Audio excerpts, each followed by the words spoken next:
Bismillah, alhamdulillah, wassalatu wassalamu ala rasulullah. Welcome to We Are All Okay Wednesday. This week we're talking about from guilt to gratitude, choosing a healthier way to see ourselves.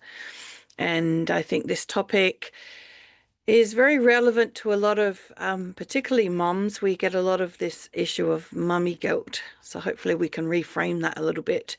So every moment is a choice. Will we see our past through guilt or embrace it as guidance with gratitude? So guilt keeps us stuck when we realize we've behaved in unhelpful ways.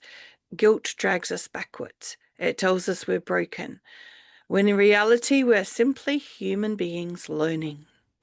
Gratitude brings growth. Feeling thankful for the clarity Allah has given us opens the doors to change. What once looked like harm becomes the very lesson that propels us forwards.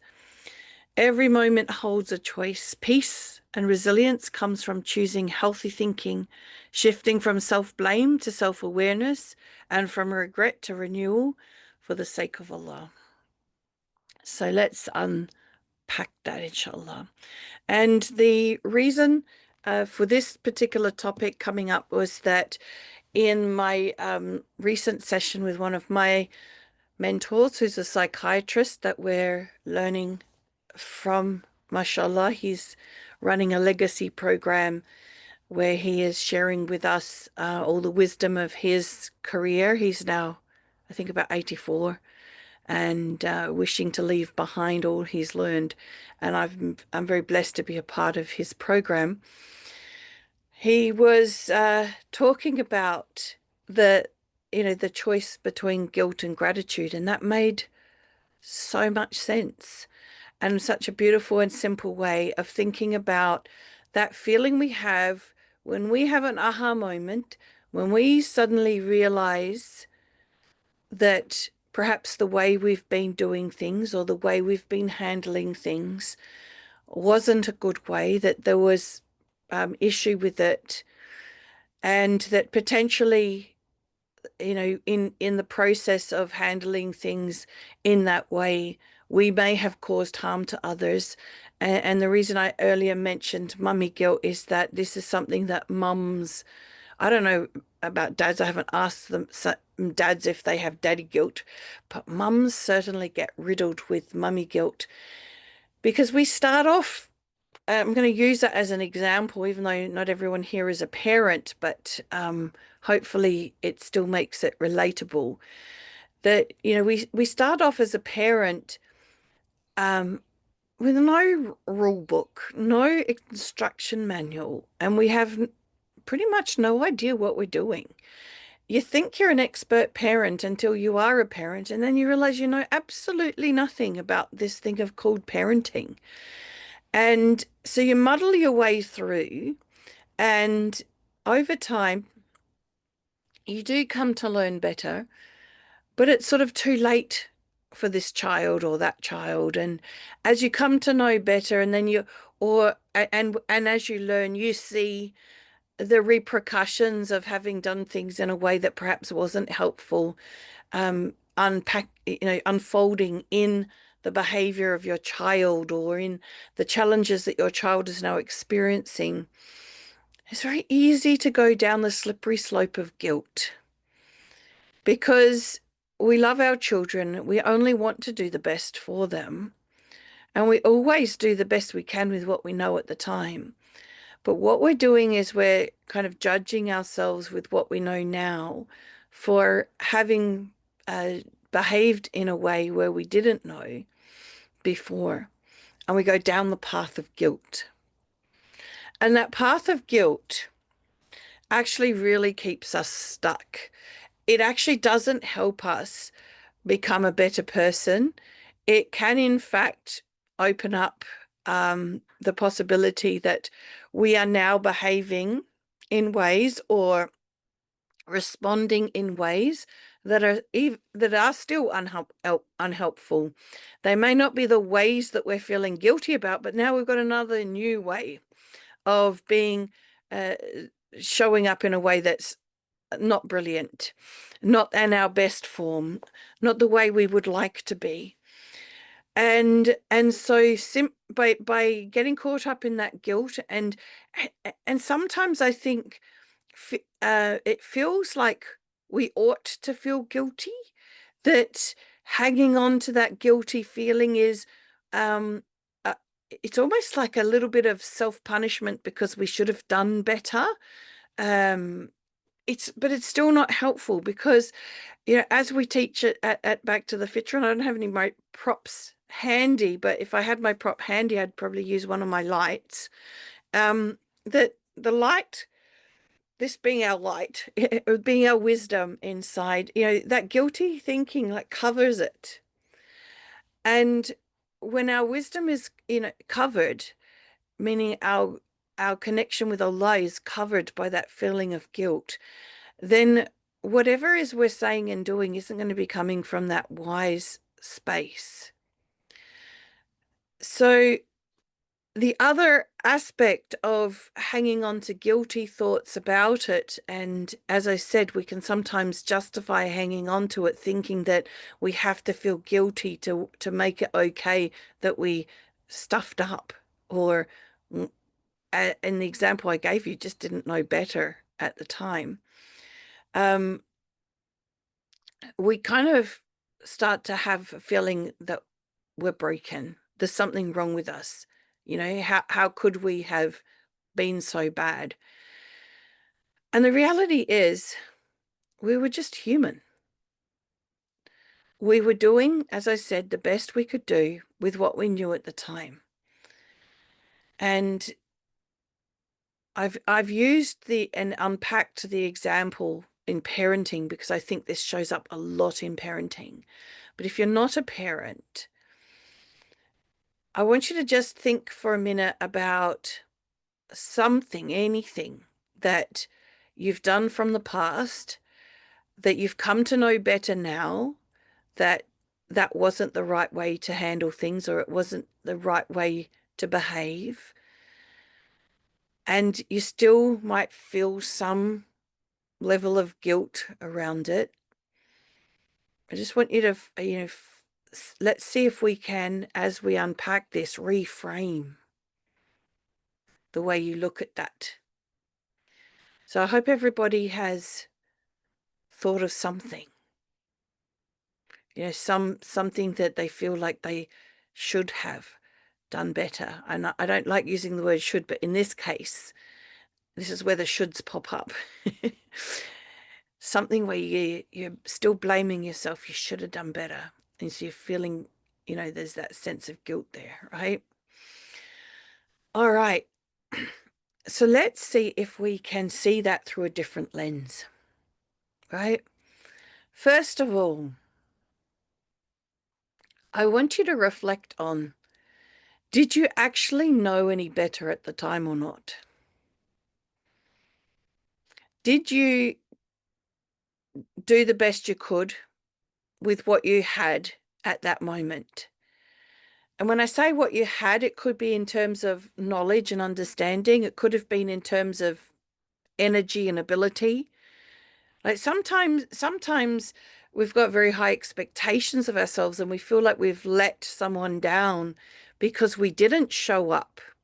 So it wasn't that we did something wrong. It was more that we didn't show up because at that time we weren't resourced to show up. Either we might not have been well, or we might have been tired, or we might have been busy, or whatever. And that person may even blame us for not being there for them.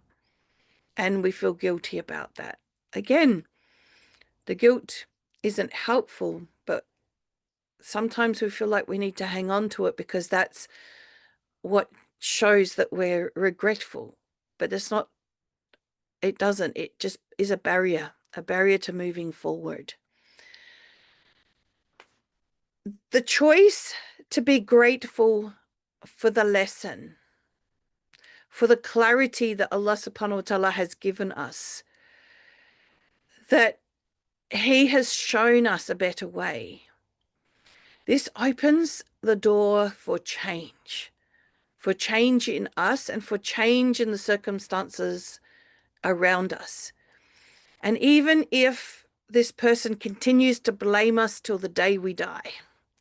We don't have to walk around with our head hung low, feeling like we have to avoid that person or we have to be making up to that person double fold. So that one of the problems we find in with parenting, because I think this particular topic for me really pops out when it comes to being a parent, is a lot of parents struggle to set limits with their children and guide them in a beautiful way because they feel guilty about something where they didn't know any better, but the way, they treated their children or something their children went through that they feel like they, should have protected them from, or whatever it is that they're feeling guilty for, is a barrier to that setting limits and guiding them, because there's this feeling of I've got to make up for it, I've got to make up for it, I've got to make up for it. And so in a sense, it's the true meaning of spoiling a child. And so you see how damaging it is. Whereas if we can be grateful and go, you know what, Alhamdulillah, I know better now. I didn't know better then, but I know better now. Alhamdulillah, I can do better now. Alhamdulillah, I can make better choices now.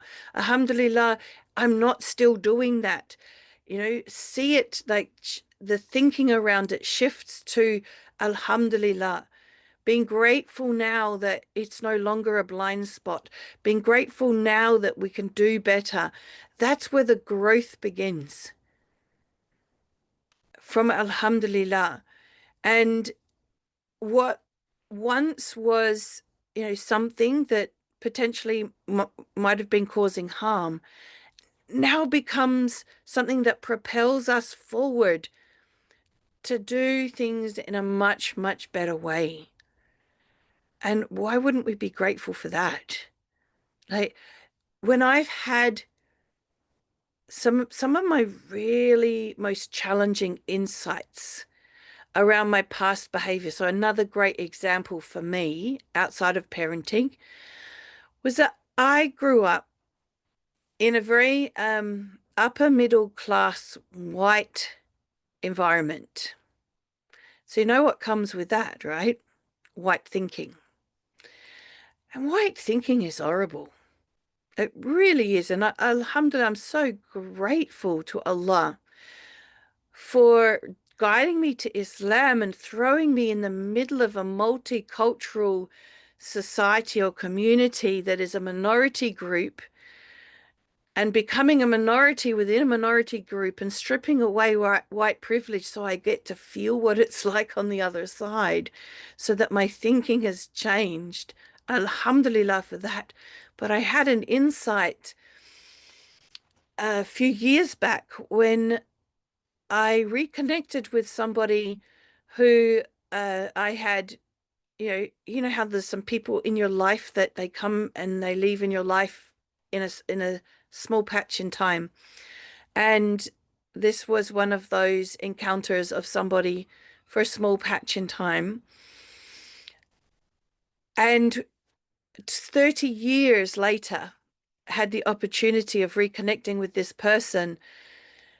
And in that reunion, unpacking each person's perspective of that time together.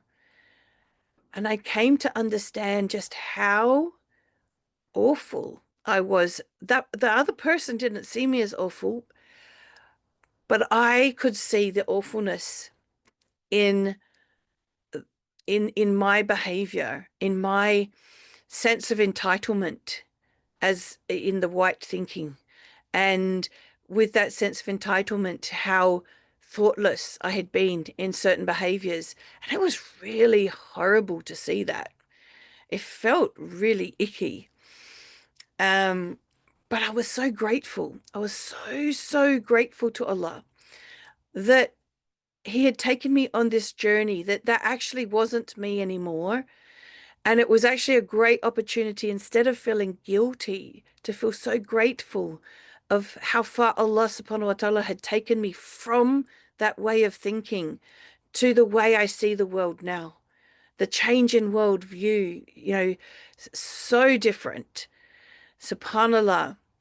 And so that propelled me forward more on just how powerful this understanding that we're teaching at Back to the Fitra is, because a lot of these things fell away through this understanding, through the old thinking falling away, subhanallah.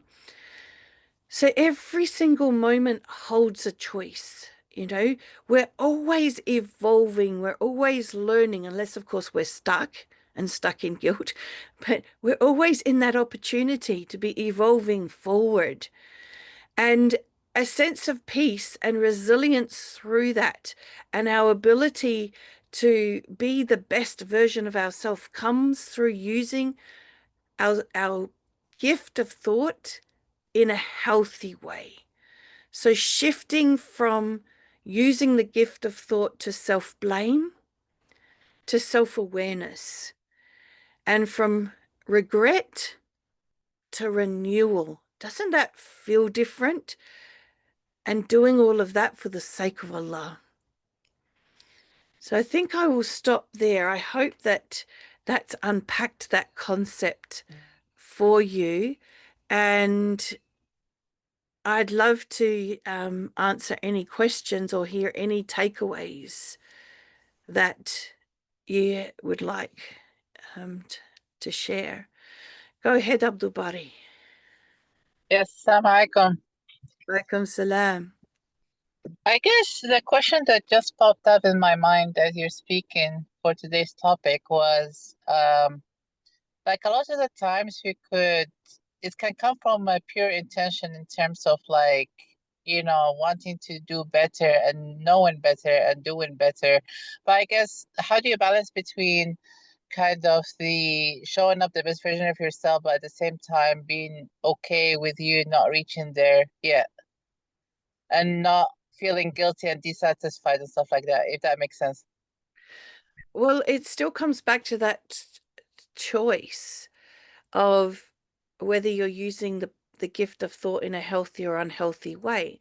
Now, if you've come a long way and you look back and you can see how far you've come, and then you look forward and you see that there's still a ways to go, and then you focus on, well, I should be better. Is that using the gift of thought in a helpful way? It just leads to feeling dissatisfied, guilty, frustrated. Whereas alternatively, we can see, okay, I've come this far. And we have tawakkul, husnul dhan billah, that Allah subhanahu wa ta'ala is going to guide us the rest of the way. And so we can look at it, instead of with guilt and with frustration, we can look at it with anticipation and excitement for the journey ahead, that one day, inshallah, we will be where we want to be, because look how far we've already come. And this, we're on this journey of life. Say over the weekend I've done lots of bushwalks, right? So we if the legs get a bit tired and you're getting a bit thirsty, and you look at how far there is to go, and you think, oh, there's so far to go. How do you feel? You feel heavy and you feel slower, and it feels harder to drag those feet forward. But if you take a look back and you go, oh, look how far we've come, and then you look forward and you go, okay, that's not that far. We've come all this way so far. I can do that. It's a lighter feeling, isn't it? So it's Yeah. how we use the gift of thought is as to how we experience it, and using looking at it, looking forward at in a judgmental, in a self-judgmental way, it's just going to bring heaviness and make it hard to move those feet. Hmm. You see, subhanAllah, as you were speaking, I was kind of thinking about, for some reason, this, like, for a longest time, I thought that being dissatisfied with your kind of progress and not being just too comfortable with your progress is a good thing and a healthy thinking, but actually, not really, because you could be just kind of making progress, but like you're not looking at what you achieved so far, as you said. So Mm. subhanallah, yeah. That's another way of looking at it. And then also, like you said about the long thing, like once you look back, actually what's forward could be actually way less journey than what you've gone through so far. And Yeah. subhanallah, you think. Yeah, well, you can you even if moving forward is as far as how far you've come, you can Mm, also have healthy thinking and go, well, I got this far, I can get that far. Like it is all about using the gift of thought in a healthy way. And we often forget to look back and go, oh, look how far I've come. And it's not from an egotistical perspective at all. It's from mm, a hopeful, momentum building perspective. Because again, mm, looking at it in an arrogant way is an unhealthy, using the gift of thought in an unhealthy way, mm, mm, right? And mm, telling ourselves stories that we have to think about things in a particular way, like if I don't feel guilty, I won't be remorseful and I won't do better. That's a story, and it's an unhelpful story because it actually keeps people stuck. mm. Right, right, So right. there's just a choice, and you've got a choice of two options: healthy or unhealthy thinking. Healthy thinking comes with a light, hopeful feeling that pushes you forward in a beautiful way, Mm, really, in a way where it's possible to be following Allah's guidance, which of course is mm, going to be the better way forward, or the unhealthy way, which is heavy and horrible and feels icky, and it's kind of like plodding along in gumboots in mud. right, right.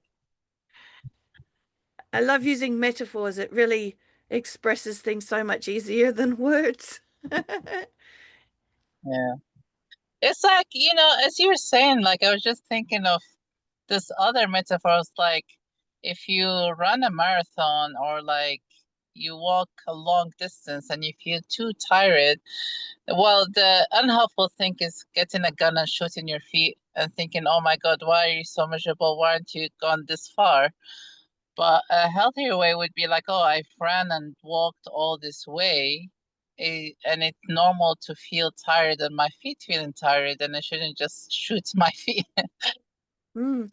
And the other thing is that if we focus on, for instance, if we keep using the marathon metaphor, the more you focus on the sore feet, the more sore they feel. So again, Yeah. it's not using the gift of thought in a healthy way. So um the other thing about it is, if when you look back, yes, you've come a certain way, but when you look forward, there's still a lot further to go, then you don't look at the end goal, you look at the next milestone. And the next Mm, milestone isn't that far away. Because the thing is, in terms of our own personal development, Allah subhanahu wa ta'ala knows best how much we can handle at once and what is going to be the best outcome for us and the people around us, because when we change it, it also affects the people around us. And so we might be in a rush to get to whatever our ideal version of ourself is. yeah. But that may not be the best way to jump there straight away, because Allah subhanahu wa ta'ala knows the implications to ourselves and the ones around us as we change. And He knows best when each step is the right time. And so that's where we come back to, instead of focusing on the end goal, but focusing on, the next step ahead. And that's it. And if you keep focusing on just the next step ahead, you'll reach the next step. And then you focus on the next step ahead, and then you reach the next step. It's a bit, okay, I've got another metaphor for you. All of these are popping into my head from my bushwalks this weekend. Um, if you're crossing a river and the river has got these stepping stones to cross, it's not a bridge, it's stepping stones. If you're looking at the other side of the river instead of the next stepping stone, what's going to happen? You're going to fall in the river. Yeah, So to cross the river successfully, you just look at the next stone, yeah, yeah, right? And you don't look at the next stone from an in a agitated, impatient way, because again, if we rush, what's going to happen? You're likely to slip, and then you'll fall in, right? You look at it in a very level-headed, grounded way. Because if we take nice, steady, grounded steps across the stones, if a stone happens to be a bit wobbly, then our ankle will have time to adjust and balance with the wobble. But if we're in yeah, a rush, well, too bad we'll be wet and probably with a few bumps and bruises. yeah, yeah. Subhanallah. I love these visuals. Jazakallah khairan. Yes, well, you can be grateful for all the bushwalks I did over the weekend while I was away. Alhamdulillah. It rained a lot in Perth, and so there was a lot of water wherever we went walking. Alhamdulillah. Yeah, so Alhamdulillah. We've just got a couple more minutes. Let's do some takeaways. Who's had a takeaway from today's session? Please just jump on and share it.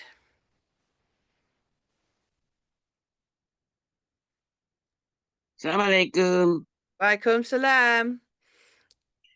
Uh, it's like wow, what was I going to say? Um we waste our time worrying about what we were instead of appreciating what we are learning, and God has given us a chance. Allah has given us a chance to Mm, now know better. So mm, instead of it, so we have to be more grateful. yeah. I think another way of finding gratitude is to thank Allah, I'm not that person anymore. That's another way of finding the gratitude. Alhamdulillah, I'm not that person anymore. Yeah, and you know what I was thinking is some of the hardships that we have been through, that we had to go through, and uh, we get some hardship now and we think like, oh my God, that's a big one. How do I do that? How can I handle it? But when you think about it, but when you know how much I've been through Mm, and who mm, was helping me then, hmm. Allah was always there. Yeah, yeah. Generally speaking, we've always done the best we could with what we knew, understood, had available to us at the time. And when we tend to learn better, we're more resourced, we've learned, we've got more knowledge. And so to judge ourselves based on what we understood of the world back then is actually not fair on ourselves, subhanAllah. Inasa's takeaway is to be grateful for how far I've come and realize that Allah will be there with me the rest of the way. Yeah. And the beautiful thing is Allah subhanahu wa ta'ala can forgive us of anything other than of associating partners with him. So if we're on this journey of uncovering the best version of ourselves and we continue on that journey, it's not about getting there. It's about the fact that we've continued that journey constantly, little bit by little bit, becoming a better version of ourselves. And that we are still on that journey when we take that last breath. Because if you think about it and you think, because Allah subhanahu wa ta'ala is capable of way more mercy than we are for each other. But I don't know about you, but for me, if someone is trying their best and they stuff up, I feel quite forgiving towards them, right? I don't hold anything against them. I tend to be forgiving regardless, but it's very easy to be forgiving when you see someone's, tried their best and yeah, it didn't work out right, but it's, you know what? Alhamdulillah. They tried their best. They were making the effort. So can you imagine if the mercy we see on this earth is only, what is it, 1% or 1/70th of, I can't remember. It's only one tiny, I think it's 1% of the mercy of Allah. It's one mercy, and then day of judgment is 99. Yes. Yeah, right. That's right. So 99 times or 100 times or however the maths works. So it's too early in the morning for maths. Allah has that much more mercy for us. As long as we have been continuing to strive forwards. Can you imagine how he will be forgiving for the bits that we didn't quite get to yet? Inshallah. Inshallah. Alhamdulillah. Alhamdulillah. Jazakallah khair, everyone. Look forward to seeing you again next week for We Are OK Wednesday. Subhanakallahumma wa bihamdika, ashhadu an la ilaha illa anta, astaghfiruka wa atubu ilaik. Assalamu alaikum wa rahmatullahi wa barakatuh.